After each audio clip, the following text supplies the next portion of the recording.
बेटा हम लोग पहुंचे थे फाइनेंशियल स्टेटमेंट विद एडजस्टमेंट में, और लास्ट वीडियो लेक्चर में मैं आपको ये क्वेश्चन नंबर 19 करा रहा था। अब 19 में मैं आपको स्क्रॉल करके दिखा रहा था कि कहां तक मैं समझा चुका हूं। तो ट्रेडिंग अकाउंट, ये profit and loss account question 19 का, और ये बैलेंस शीट, इतना मैंने करा दिया। ठीक है, ये जीएसटी मैंने समझा दिया लास्ट लेक्चर में। अब आगे बढ़ते हैं। आगे एडजस्टमेंट नंबर 3 तक हो गया था हमारा। अब एडजस्टमेंट नंबर 4 भी हो गया था हमारा। अब एडजस्टमेंट नंबर 5, एडजस्टमेंट 5 में लिखा हुआ है डेटर्स इंक्लूड, एडजस्टमेंट 5 में लिखा हुआ है debtors include bad debts of ₹2,000 and maintain a provision for doubtful debt at 10% on debtors। मतलब ये जो 2,000 है ये bad debts A है, और ये जो 10% है ये bad debt reserve A है। तो नंबर्स याद करो, 2,000 और 10%, 2,000 bad debts A और 10% BDR A। अब जब भी मैं आप लोगों को डेटर्स और bad debts वाली एडजस्टमेंट समझाता हूँ तो मैं हमेशा आपको यही बोलता हूँ कि पहले चेक कर लो, पहले चेक कर लो कि डेटा से रिलेटेड कोई और एडजस्टमेंट है कि नहीं। तो यहाँ पे डेटा से रिलेटेड कोई और एडजस्टमेंट नहीं है, वो मैंने चेक कर लिया। आप एक बार 1 2 3 4 5 6 एडजस्टमेंट रीड कर सकते हो और आप चेक कर सकते हो कि डेटा से रिलेटेड कोई और एडजस्टमेंट है कि नहीं, और अगर हो तो सॉल्व भी कर देना। डेटा से रिलेटेड कोई भी एडजस्टमेंट हो तो पहले सॉल्व करते हैं, BDBDR बाद में सॉल्व करते हैं। तो मैंने चेक कर लिया डेटा से रिलेटेड कोई और एडजस्टमेंट नहीं है। अब 2,000 और 10%, तो ये 2,000 और 10% हमको काम आएगा बैलेंस शीट में। ये बैलेंस शीट में जाऊंगा, बैलेंस शीट में एसेट साइड पे जाऊंगा मैं, डेटर्स 50,000 दिया हुआ है, इसके आगे होता है ऐड, इसके आगे होता है ऐड मतलब प्लस अनरिकॉर्डेड क्रेडिट सेल, ये फॉर्मेट होता है हमारा, ऐड अनरिकॉर्डेड क्रेडिट सेल। इसके बाद होता है प्लस और माइनस, इसके बाद होता है प्लस और माइनस एनी अदर एडजस्टमेंट। अगर डेटा से रिलेटेड कोई और एडजस्टमेंट है तो पहले सॉल्व करनी चाहिए। इसके बाद होता है तीनों माइनस तीनों ए, इसके बाद होता है तीनों माइनस तीनों ए, सबसे पहले होता है लेस बैड डेट्स ए, और इसके बाद होता है लेस BDR ए, और इसके बाद होता है लेस DRDA।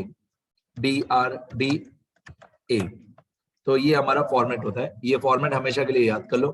डेटर्स का फॉर्मेट होता है debtors plus unrecorded credit sale plus और minus any other adjustment minus bad debts A minus BDR A minus DRDA, ये डेटर्स का फॉर्मेट होता है। अब अनरिकॉर्डेड क्रेडिट सेल इस क्वेश्चन में नहीं था तो मैं लिख दूंगा 0। Any other adjustment relating to debtors नहीं था तो मैं लिख दूंगा 0। बैड डेट्स ए अभी हमने पढ़ा, बैड डेट्स ए था हमारा 2,000, एडजस्टमेंट में हमने पढ़ा। अब ये 2,000 हम माइनस कर देंगे, ये 2,000 हम लोग माइनस कर देंगे, तो 50,000 में से 2,000 माइनस, बाकी बचेगा 48,000। इस 48,000 को मैं लास्ट अमाउंट बोलता हूं, इस 48,000 को मैं बोलता हूं लास्ट अमाउंट। अब क्यों मैं इसको लास्ट अमाउंट बोलता हूं, क्योंकि जो एडजस्टमेंट में लिखा हुआ है बेड डेट रिजर्व ए, वो बेड डेट रिजर्व ए हम इस 48,000 पे कैलकुलेट करते हैं। तो 48,000 का 10%, तो 48,000 का 10% जो एडजस्टमेंट में दिया होता है 10%, तो 48,000 का 10% होता है ऑब्वियसली 4,800। ये 4,800 में माइनस करूंगा, 48,000 माइनस 4,800, तो मेरा आंसर आएगा 43,200। अगर इस क्वेश्चन में DRDA दिया हुआ हो, जो कि है नहीं, DRDA इस क्वेश्चन में दिया हुआ नहीं है, अगर DRDA इस क्वेश्चन में दिया हुआ हो तो ये वाली जो अमाउंट आई 43,200, इस पे निकालेंगे परसेंटेज। अगर DRDA पूछा हो तो 43,200 multiply by whatever percentage is given in adjustment. मेरे कहने का मतलब है बेड डेट रिजर्व ए का परसेंटेज 48,000 में निकालेंगे, 48,000 में 10% 4,800, और DRDA का परसेंटेज इस पे निकालते हैं 43,200 पे। तो 43,200 पे जो भी परसेंटेज एडजस्टमेंट में दिया हो। इस क्वेश्चन में नहीं दिया हुआ था तो मैं लिख देता हूँ 0। इस क्वेश्चन में DRD A का परसेंटेज नहीं दिया हुआ है तो 0। अब 43 200 में दे, माइनस कर दो 0, तो आउटर कॉलम में 43 200। अब ये जो 2000 है बैड डेट्स A, इसका दूसरा इफेक्ट आएगा PNL में टार्ट फॉर्मेट में प्लस, और ये जो 4800 है BDR A, इसका भी दूसरा इफेक्ट आएगा PNL में डेबिट साइड पे टार्ट फॉर्मेट में प्लस। अब ये 2000 और 4800 याद करना, 2000 और 4800, ये प्रॉफिट एंड लॉस अकाउंट है हमारा। यहाँ पे मैं थोड़ी सी लाइंस इंसर्ट कर देता हूँ, 8-10 लाइन। ये प्रॉफिट एंड लॉस अकाउंट में मैं टार्ट फॉर्मेट बनाऊंगा, तो टार्ट फॉर्मेट में सबसे पहले ऐसे होता है, टू बैड डेट्स T एड बैड डेट्स A एड BDR A, और लास्ट में होता है लेस BDR T। इसको हम लोग टार्ट फॉर्मेट बोलते हैं। मैं एक लाइन यहाँ पे लिखता हूँ, ये लाइन एग्जाम में नहीं लिखना, इसको हम लोग बोलते हैं tart format, TAT, tart format हम लोग बोलते हैं, TAT, T for trial balance, A for adjustment, A for adjustment, T for trial balance. पहले दो बैड डेट्स, फिर दो BDR। अब जो आप लोगों ने बैलेंस शीट में माइनस किया, एक 2000 बैड डेट्स A और एक 4800 BDR A, ये दोनों बैलेंस शीट में हमने किए माइनस, और दोनों PNL में हो गए प्लस 2000 और 4800। बैलेंस शीट में हमने माइनस किए और PNL में हम इन दोनों को प्लस करेंगे, 2000 और 4800। ठीक है, सीधी बात है ना, कोई भी एसेट की वैल्यू जब कम होती है तो हमारा लॉस ही होता है। आगे बढ़ते हैं। अब ये जो बैड डेट्स ट्रायल बैलेंस है, ऑब्वियसली ये ट्रायल बैलेंस में दिया होगा, और ये जो BDR ट्रायल बैलेंस है ये भी ट्रायल बैलेंस में दिया होगा। तो बैड डेट ट्रायल बैलेंस, मैं क्वेश्चन में जाऊंगा और सर्च करूंगा बैड डेट ट्रायल बैलेंस कहां पे है, ये क्वेश्चन हमारा। अब मेरे को चाहिए बैड डेट ट्रायल बैलेंस, ये क्वेश्चन में मैं सर्च कर रहा हूं बैड डेट ट्रायल बैलेंस, नहीं दिया मैं क्वेश्चन में बैड डेट ट्रायल बैलेंस। हाँ, क्वेश्चन में बैड डेट ट्रायल बैलेंस नहीं दिया हुआ है, नहीं दिया हुआ है। ये प्रोविजन फॉर डाउटफुल डेट दिया हुआ है, पर पहले मेरे को बैड डेट ट्रायल बैलेंस चाहिए। Bad debt trial balance question में नहीं दिया हुआ है, नहीं दिया हुआ है तो मैं 0 लिखूंगा। Bad debt trial balance tart format में PNL में मैं यहाँ पे बैड डेट ट्रायल बैलेंस लिख दूंगा 0। ओके, अब मैं bad debt reserve trial balance search करूंगा ट्रायल बैलेंस में, तो bad debt reserve trial balance है बेटा दिया हुआ है। Bad debt reserve trial balance का दूसरा नाम लिखा हुआ है, यहाँ पे लिखा हुआ है प्रोविजन फॉर डाउटफुल डेट, और इसकी अमाउंट क्रेडिट साइड पे दी हुई है ये 13,000। वेरी गुड, बहुत कुछ सीखने को मिलेगा। 13,000 मैंने टिक कर दिया। अब ये 13,000 हमको क्वेश्चन में दिया हुआ है क्रेडिट साइड, क्वेश्चन में दिया है क्रेडिट, मैं इसको करूंगा डेबिट में दे माइनस, मैं इस 13,000 को डेबिट में दे माइनस करूंगा। Bad debt reserve T, bad debt reserve T question में दिया है क्रेडिट, मैं करूंगा इसको डेबिट में दे माइनस, एक ही बात है, क्रेडिट मतलब डेबिट में दे माइनस। अब बहुत सीखने जैसा है, सुनना ध्यान से। 2000 0 और 2000 और 4800, पहले तीनों को प्लस करो, तो 0 प्लस 2000 प्लस 4800, तो तीनों को प्लस करके आता है ऑब्वियसली 6800। अब आप 6800 में थे 13,000 माइनस करो, आंसर माइनस में आएगा, मतलब 6800 माइनस 13,000, तो आंसर ऑब्वियसली माइनस में आएगा 6200। ये आप लोग मेरे साथ पहली बार देख रहे हो कि अगर टार्ट फॉर्मेट का आंसर माइनस में आता है तो क्या करते हैं। नॉट ओनली टार्ट फॉर्मेट, कभी भी ट्रेडिंग अकाउंट में, PNL अकाउंट में कभी भी कोई भी नेगेटिव आंसर आता है तो क्या करते हैं, सीखना ध्यान से, ये फाइनल अकाउंट चैप्टर का बहुत इंपॉर्टेंट पार्ट होता है। जैसे 1600 माइनस में आया तो सबसे पहले तो आप आउटर कॉलम में डैश डैश कर दो, सबसे पहले तो आउटर कॉलम में 0 लिखो। जो मैं स्टेप्स बोल रहा हूँ वो ध्यान से सुनना। अगर कभी कोई आंसर माइनस में आता है, अगर कभी कोई आंसर माइनस में आता है तो सबसे पहले आउटर कॉलम में प्लस करो, फिर अपने आप को ऐसा समझाओ कि डेबिट में माइनस, अपने आप को ऐसा समझाओ कि डेबिट में माइनस तो क्रेडिट में प्लस 6200, डेबिट में माइनस तो क्रेडिट में प्लस 6200। अब ब्रैकेट में आपको लिखना है as per contra, as per contra मतलब डेबिट में माइनस था तो हमने क्रेडिट में प्लस कर दिया एज पर कॉन्ट्रा। अब आपको दोनों साइड पे लिखना है एज पर कॉन्ट्रा, आपको दोनों साइड पे लिखना है एज पर कॉन्ट्रा।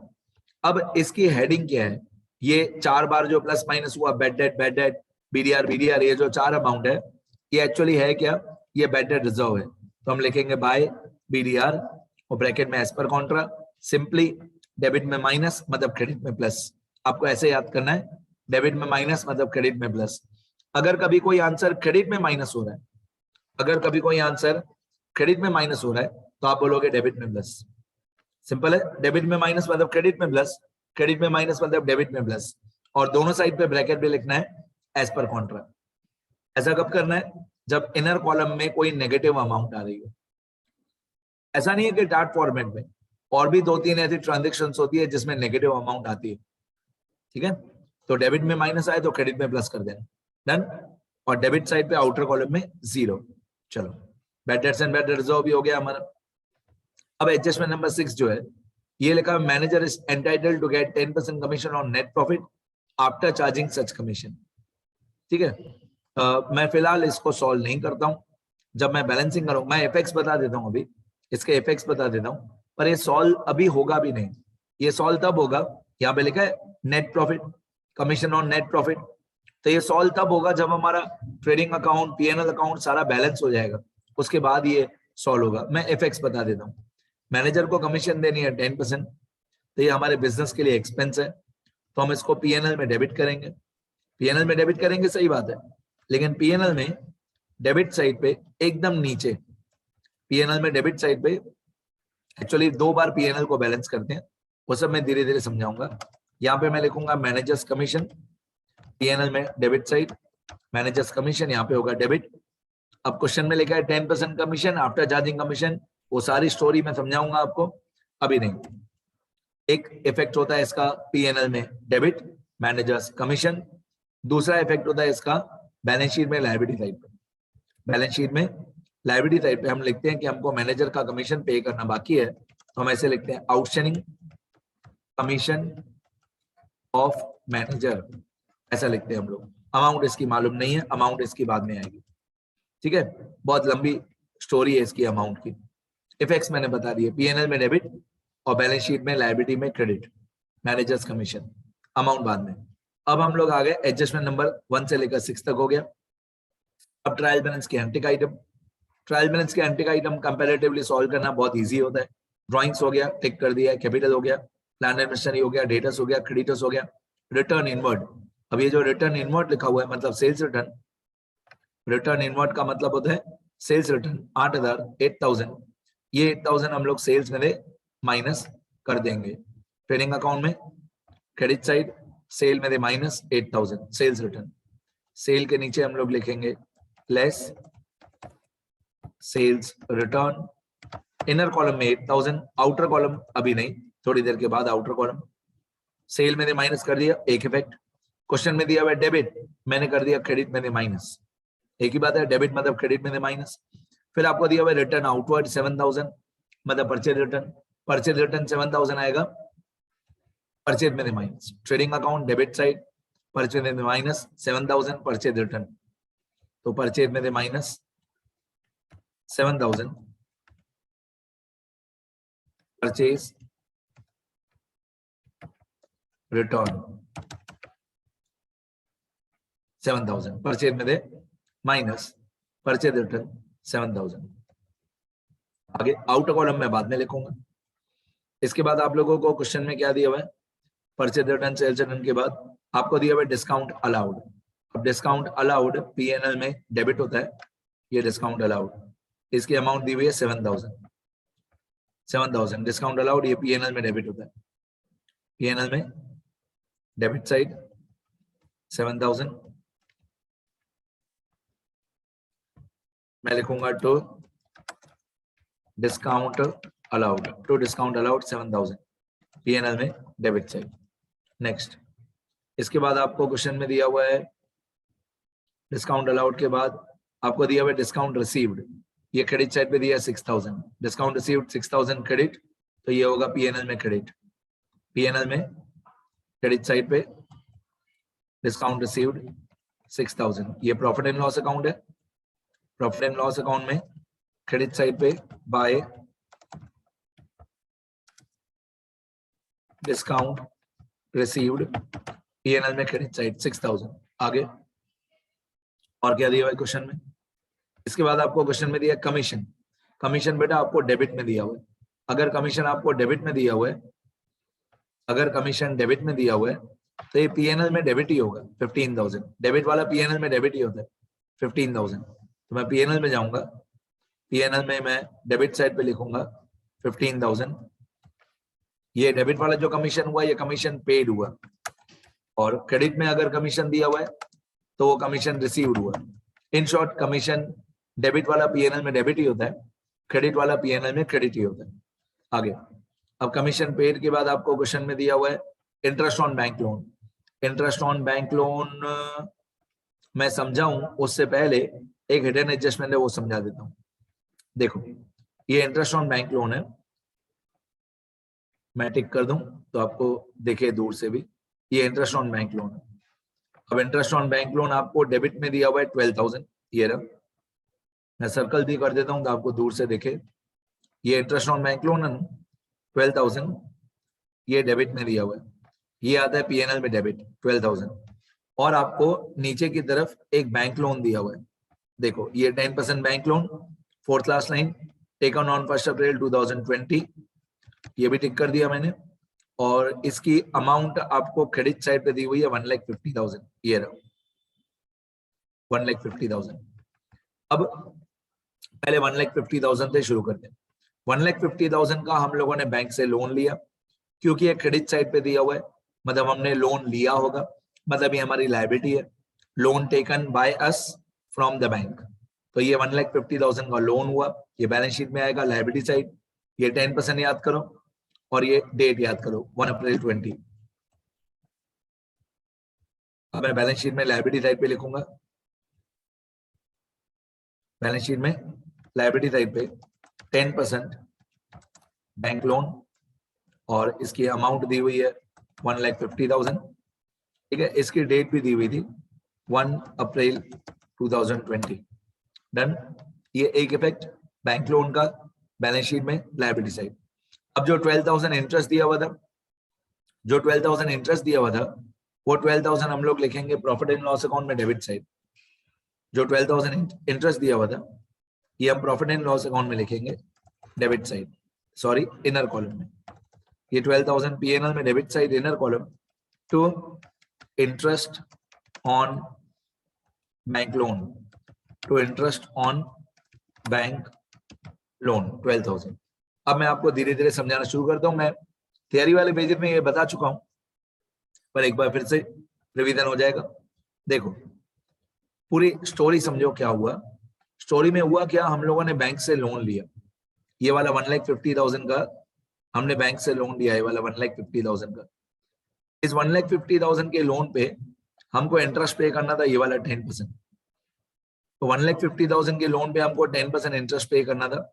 अब हमने लोन लिया है 1 अप्रैल 2020 पे, मतलब हमको पूरे साल का ब्याज इंटरेस्ट भरना पड़ेगा, क्योंकि हम लोगों ने लोन लिया है 1 अप्रैल 20 पे। तो हमारा अकाउंटिंग ईयर खत्म होता है 31 मार्च 21 पे, तो पूरे साल का मतलब 12 के 12 महीने का हमको ब्याज भरना पड़ेगा। अब 1,50,000 पे 1,50,000 पे 10% होता है 15,000, 15,000। 1,50,000 का 10% होता है 15,000। पूरे साल का ही हमको ब्याज भरना है, पूरे साल का 15,000 ही होगा, 15,000 ही होगा। उस 15,000 में से 12,000 इंटरेस्ट हम ऑलरेडी पे कर चुके हैं, 12,000 इंटरेस्ट हम ऑलरेडी पे कर चुके हैं। और मैं हमेशा आपको बोलता हूं ट्रायल बैलेंस की जो अमाउंट होती है वो पेड अप अमाउंट होती है, ट्रायल बैलेंस की जो अमाउंट होती है वो पेड अप अमाउंट होती है। तो 1,50,000 पे 10% होता है 15,000, 15,000 में से हम लोग 12,000 पे कर चुके हैं, बाकी बचा 3,000। बाकी जो 3,000 बच गया उसको बोलते हैं आउटस्टैंडिंग इंटरेस्ट। वो जो 3,000 आउटस्टैंडिंग इंटरेस्ट है वो आप दोनों जगह पे प्लस करोगे, 12,000 में भी 3,000 प्लस करोगे और 1,50,000 में भी 3,000 प्लस करोगे। मैं लिख के बता दूं, मैं वर्किंग नोट भी बताऊंगा, सुनना ध्यान से। ये जो 3,000 आउटस्टैंडिंग इंटरेस्ट आया ये पीएनएल में भी प्लस होगा, प्लस आउटस्टैंडिंग इंटरेस्ट 3,000, ये पीएनएल में भी ऐड होगा 3,000 का एक इफेक्ट, तो आउटर कॉलम में हो जाएगा 12 और 3 15,000 और 3,000 का दूसरा इफेक्ट भी होगा बैलेंस शीट में लायबिलिटी साइड।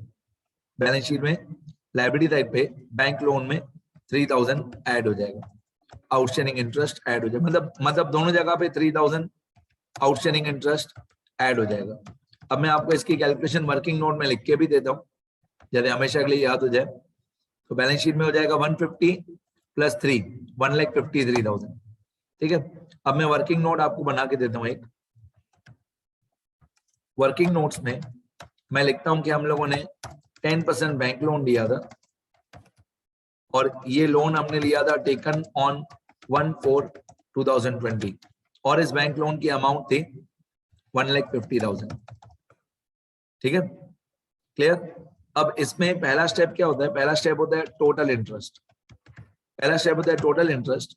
टोटल इंटरेस्ट होगा 1,50,000 रुपीज पे 10 डिवाइडेड बाय 100। 1,50,000 का 10% interest multiply by 1 year. 1 year मतलब 1 साल का इंटरेस्ट। ये 1,50,000 का 10% 15,000 और पूरे साल का इंटरेस्ट होगा क्योंकि हम लोगों ने लोन लिया है 1/4/20 पे। हमारा जो करंट अकाउंटिंग ईयर है, हमारा जो करंट अकाउंटिंग ईयर है, ये भी मैं बहुत बार बता रहा हूं कि ट्रायल बैलेंस की जो डेट होती है, जैसे इस क्वेश्चन में ट्रायल बैलेंस की डेट है 31/3/2021। इस क्वेश्चन में ट्रायल बैलेंस की डेट है 31/3/2021। ये ट्रायल बैलेंस की जो डेट होती है ये हमारे अकाउंटिंग ईयर के एंडिंग की डेट होती है। ये जो डेट होती है 31/3/21 ट्रायल बैलेंस वाली, इस दिन हमारा अकाउंटिंग ईयर एंड हुआ। अब हमारा अकाउंटिंग ईयर अगर 31/3/21 पे एंड हुआ तो बिगिन कब होगा? हमारा अकाउंटिंग ईयर बिगिन होगा 1/4/2020 पे। हमारा अकाउंटिंग ईयर हुआ 1/4/20 से 31/3/21, ये हमारा अकाउंटिंग ईयर हुआ। और हम लोगों ने लोन बोरो किया है साल के पहले दिन पे ही। तो अगर हमने साल के पहले दिन पे ही लोन बोरो किया है तो पूरे साल का ब्याज भरना पड़ेगा। तो 1,50,000 पे 10% होता है 15,000 मल्टीप्लाई बाय 1 ईयर, ये आएगा टोटल इंटरेस्ट हमारा 15,000। इस 15,000, अब बहुत सारे बच्चे क्या करते हैं, इस टोटल इंटरेस्ट के दो इफेक्ट करते हैं। नहीं, इस टोटल इंटरेस्ट के दो इफेक्ट नहीं होते। इस 15,000 में थे जो ट्रायल बैलेंस की अमाउंट दी हुई है उसको बोलते हैं ऑलरेडी पेड इंटरेस्ट। आपको याद होगा ट्रायल बैलेंस में 12,000 दिया हुआ था। जो ट्रायल बैलेंस की अमाउंट होती है उसको बोलते हैं ऑलरेडी पेड इंटरेस्ट। 12,000 इंटरेस्ट हम ऑलरेडी पे कर चुके हैं, बाकी बचा 3,000। बाकी जो 3,000 बचा इसको हम लोग बोलते हैं आउटस्टैंडिंग इंटरेस्ट। और ये जो आउटस्टैंडिंग इंटरेस्ट आया 3,000, इसको हम लोग हेड एंड एडजस्टमेंट बोलते हैं। और हेड एंड एडजस्टमेंट के भी दो इफेक्ट्स होते हैं। जैसे एक्सटर्नल एडजस्टमेंट के दो इफेक्ट होते हैं वैसे हेड एंड एडजस्टमेंट के भी दो इफेक्ट होते हैं।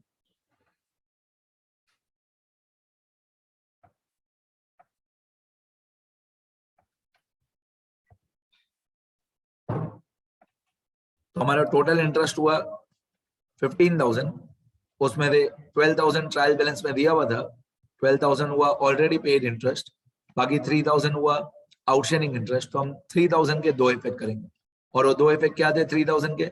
एक पीएनएल में डेबिट साइड पे 12,000 में 3,000 प्लस हो जाएगा, एक बैलेंस शीट में लायबिलिटी साइड पे 1,50,000 में 3,000 प्लस हो जाएगा। तो ये 3,000 हमारे काम का है। इस 3,000 के दो इफेक्ट्स होंगे। चलो आगे बढ़ते हैं। Next head and adjustment solve हो गया बैंक लोन वाला। इसके बाद आपको दिया हुआ है फर्नीचर हमारा हो गया है, प्रोविजन फॉर डाउटफुल डेट हो गया है, वेजेस हो गया, सैलरी हो गया, एडवर्टाइजमेंट। एडवर्टाइजमेंट की अमाउंट दी हुई है 15,000। 15,000 एडवर्टाइजमेंट पीएनएल में डेबिट होता है, तो मैं 15,000 पीएनएल में लिखूंगा डेबिट साइड एडवर्टाइजमेंट। ये पीएनएल है, डेबिट साइड 15,000 टू एडवर्टाइजमेंट मतलब एडवर्टाइजमेंट एक्सपेंस। एडवर्टाइजमेंट मतलब एडवर्टाइजमेंट एक्सपेंस पीएनएल में डेबिट साइड 15,000। इसके बाद आपको क्वेश्चन में दिया हुआ है रेंट एंड टैक्सेस 13,000 डेबिट, ये भी पीएनएल में डेबिट होगा। रेंट एंड टैक्सेस 13,000 पीएनएल में डेबिट, ये पीएनएल है हमारा डेबिट साइड पे 13,000 टू रेंट एंड टैक्स, तो रेंट एंड टैक्सेस पीएनएल में डेबिट होगा 13,000। इसके बाद आपको दिया हुआ है रेंट एंड टैक्स के बाद परचेज, ये हो गया हमारा सेल। हो गया हमारा। स्टॉक ऑन 1 अप्रैल 20, अब ये जो स्टॉक ऑन 1 अप्रैल 20 है, इसकी अमाउंट दी हुई है 70,000। ये 70,000 ट्रेडिंग अकाउंट में डेबिट होता है। 1 अप्रैल 20 मतलब opening stock, opening stock 70,000, trading account debit side first line, तो opening stock trading account debit side first line, opening stock 70,000। चलो आगे बढ़ते हैं। और क्वेश्चन में क्या दिया हुआ है, कैरेज। कैरेज में क्या होता है, कैरेज इनवर्ड हो तो ट्रेडिंग में डेबिट होता है, कैरेज आउटवर्ड हो तो पीएनएल में डेबिट होता है। मैं फिर से बोलता हूँ, कैरेज इनवर्ड हो तो ट्रेडिंग में डेबिट होता है, कैरेज आउटवर्ड हो तो पीएनएल में डेबिट होता है। अगर सिर्फ कैरेज लिखा हो मतलब वो इनवर्ड है। यहाँ पे सिर्फ कैरेज लिखा हुआ है और अमाउंट है 5,000, मतलब हम ऐसा अज्यूम करेंगे कि ये कैरेज इनवर्ड है 5,000, और इनवर्ड वाला ट्रेडिंग में डेबिट होता है। तो कैरेज इनवर्ड ट्रेडिंग में debit side 5,000, carriage inward, question में सिर्फ कैरेज लिखा हुआ था, मैंने ऐसा अज्यूम किया कि ये इनवर्ड है और इनवर्ड वाला ट्रेडिंग में डेबिट होता है। आगे फिर आपको दिया लैंड एंड बिल्डिंग, ये हमारा हो गया है। कैश इन हैंड 8,000 एसेट होता है, कैश एट बैंक 20,000 डेबिट मतलब एसेट। तो कैश इन हैंड भी डेबिट है मतलब एसेट, कैश एट बैंक वो भी डेबिट है मतलब एसेट। कभी कभी बैंक बैलेंस क्रेडिट साइड पे दिया होता है, अगर बैंक बैलेंस क्रेडिट साइड पे दिया हो तो लायबिलिटी है, वो बैंक ओवरड्राफ्ट है। तो ये दोनों डेबिट साइड पे दिए हुए 8 और 20, दोनों डेबिट मतलब दोनों एसेट 8 और 20। तो मैं बैलेंस शीट में जाऊंगा, एसेट साइड पे जाऊंगा, 8,000 और 20,000 लिखूंगा, एसेट साइड पे 8,000 और 20,000। अब cash in hand, cash on hand, cash under hand सब एक ही बात होती है। कैश इन हैंड और कैश एट बैंक मतलब बैंक बैलेंस 20,000, दोनों डेबिट मतलब दोनों एसेट। अगर क्रेडिट में दिया हो मतलब बैंक ओवरड्राफ्ट मतलब लायबिलिटी, अगर क्रेडिट में हो तो। इस क्वेश्चन में दोनों डेबिट थे, दोनों मैंने एसेट में लेके, कैश इन हैंड और कैश एट बैंक। इसके बाद बैंक लोन हमारा हो गया, इसके बाद जीएसटी हमारा हो गया। इसके बाद ट्रायल बैलेंस का टोटल 969,000, 969,000 दोनों साइड पे सेम होना चाहिए। ट्रायल बैलेंस भी दोनों साइड का टोटल सेम है। स्टेप 1 हो गया हमारा 6 इंपॉर्टेंट अमाउंट्स, स्टेप 2 हो गया एडजस्टमेंट्स, स्टेप 3 हो गया ट्रायल बैलेंस के अनटिक आइटम। अब ट्रायल बैलेंस का टोटल सेम होना चाहिए। बैलेंसिंग करने से पहले दो बातें, ये ट्रायल बैलेंस का टोटल 969,000 दोनों साइड पे सेम होना चाहिए, और कोई भी अमाउंट इनर कॉलम में नहीं रहनी चाहिए कोई भी पेज पे।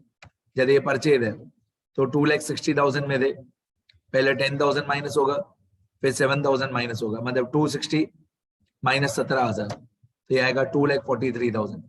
सेल्स में 4 लाख रुपए में दे, 8,000 माइनस, बाकी 3,92,000। पीएनएल में कोई अमाउंट इनर कॉलम में अगर हो तो आउटर कॉलम में लिखेंगे, कोई भी अमाउंट इनर कॉलम में नहीं है पीएनएल में, ठीक है। अब बैलेंस शीट में कोई भी अमाउंट अगर इनर कॉलम में हो तो आउटर में लिखेंगे। कैपिटल अभी आउटर कॉलम में नहीं जाएगा क्योंकि अभी हमारा नेट प्रॉफिट लिखना बाकी है, तो कैपिटल आउटर कॉलम में नहीं जाएगा। और कोई अमाउंट इनर कॉलम में हो तो आउटर कॉलम में लिख देंगे। नहीं, क्रेडिटर्स 28,000 इनर कॉलम में, मैं क्रेडिटर्स को डायरेक्टली आउटर कॉलम में लिख देता हूँ 28,000 सेम। और कोई अमाउंट इनर कॉलम में हो, डेटर्स आउटर कॉलम में चला गया, बैंक लोन आउटर कॉलम में चला गया, बस। और कोई अमाउंट इनर कॉलम में नहीं है। जीएसटी की कोई अमाउंट इनर कॉलम में हो, नहीं, जीएसटी भी आउटर कॉलम में चला गया, डन। अभी मैं बैलेंसिंग करूंगा। ट्रेडिंग अकाउंट तक इजी है, पीएनएल से थोड़ा हार्ड है। अब ये ट्रेडिंग अकाउंट, मैं इसकी बैलेंसिंग करता हूँ। पहले क्रेडिट साइड का टोटल करता हूँ। ये trading account equal to sum, credit side पे दो अमाउंट है, एक 3,92,000 और एक 35,000। तो मैं इन दोनों का टोटल करूंगा तो क्रेडिट साइड का टोटल आ रहा है 4,27,000। अब डेबिट साइड का टोटल आ रहा है 3,74,000, 3,74,000। अब 427,000 माइनस 374,000, तो हमारा ग्रॉस प्रॉफिट आ जाएगा, ग्रॉस प्रॉफिट 53,000। ये बुक वालों का भी सही है, बच्चे ठीक रहे हैं। 53,000 ग्रॉस प्रॉफिट सही है, 53,000। तो ग्रॉस प्रॉफिट ट्रेडिंग में डेबिट होगा टू ग्रॉस प्रॉफिट और ब्रैकेट में लिखेंगे ट्रांसफर्ड टू P&L अकाउंट 53,000। अब यहाँ पे हुआ डेबिट 53,000, तो P&L में होगा क्रेडिट। P&L में हम इसको क्रेडिट करेंगे 53,000 को बाय ग्रॉस प्रॉफिट और ब्रैकेट में ट्रांसफर्ड फ्रॉम ट्रेडिंग अकाउंट। अब मुश्किल भाग शुरू होता है, मुश्किल पार्ट। P&L अकाउंट को हम लोग दो बार टैली करेंगे, एक बार मैनेजर्स कमीशन के ऊपर और एक बार मैनेजर्स कमीशन के नीचे। मतलब हम P&L अकाउंट के दो पार्ट कर देंगे, पार्ट 1 पार्ट 2। तो यहाँ पे मैं बीच में थोड़ी लाइंस इंसर्ट कर देता हूँ। यहाँ पे मैं मार्जिन में लिख देता हूँ, कि ये P&L अकाउंट का यहाँ से लेकर P&L अकाउंट का पार्ट 1 है, ठीक है, और मैनेजर्स कमीशन से लेकर P&L अकाउंट का पार्ट 2 है, मैं ऐसा लिख देता हूँ। तो P&L अकाउंट पार्ट 1 और P&L अकाउंट पार्ट 2 दोनों को अलग अलग से टैली करेंगे। अब P&L अकाउंट का पहले क्रेडिट का टोटल करते हैं, पार्ट 1 का P&L account part 1 credit side. तो इसमें 3 अमाउंट है, एक 53,000, एक 6,000 और एक 6,200। 53,000, 6,000 और 6,200। अब यहां तक का टोटल आ रहा है 65,200। ऊपर की तरफ सिंगल लाइन और नीचे की तरफ डबल लाइन, 65,200। अब P&L का डेबिट का टोटल आ रहा है 146,700। डेबिट का टोटल बढ़ा रहा है। मैं अभी तक पार्ट 1 ही कर रहा हूँ, पार्ट 2 स्टार्ट नहीं किया है। तो P&L अकाउंट का डेबिट का टोटल बड़ा है और क्रेडिट का टोटल छोटा है, तो difference obviously difference credit side पे आएगा। मतलब 146,700 माइनस 65,200, 146,700 माइनस 65,200, 81,500। ये हमारा नेट लॉस हुआ। क्या हुआ? Net loss. By net loss, क्योंकि डेबिट का टोटल बड़ा है, बाय नेट लॉस मैं ब्रैकेट में लिख देता हूं before calculating, net loss before calculating managers commission. मतलब मैनेजर की कमीशन सॉल्व करने से पहले हमारा नेट प्रॉफिट आ रहा है 81,000, नेट लॉस आ रहा है 81,500। ये 81,500 को हम लोग P&L अकाउंट के पार्ट 2 में लेके जाएंगे। 81,500 यहाँ पे पार्ट 1 में हुआ क्रेडिट, तो यहाँ पे पार्ट 2 में हो जाएगा डेबिट। 81,500 पार्ट 1 में हुआ क्रेडिट, तो पार्ट 2 में हो जाएगा डेबिट। तो नेट लॉस बिफोर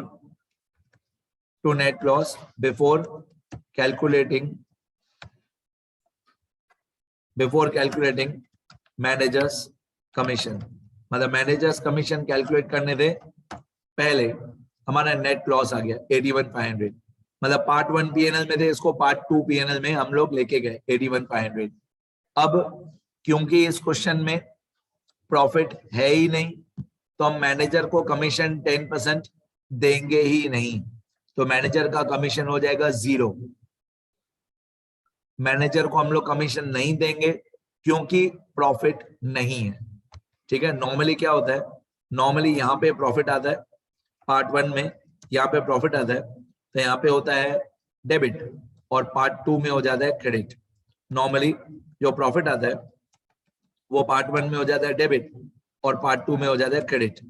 मैं समझा देता हूँ, सारा सुनना ध्यान से।